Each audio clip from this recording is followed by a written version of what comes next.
programi ka një tavan prej 2 milion euro, që është një shumë e konsiderueshme,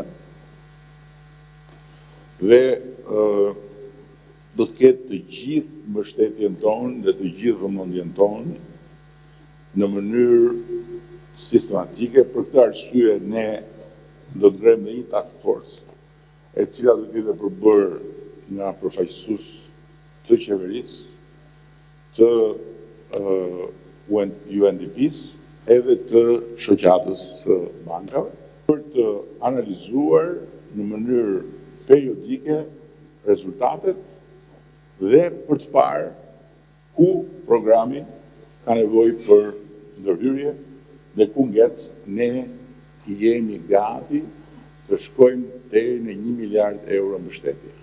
1 miliard euro për sipërmarrjen e vogël dhe mesme që vijnë nga mbështetja e qeverisë, në mënyrë që askush mos thotë s'kam mbështetje financiare për të bërë planin tim.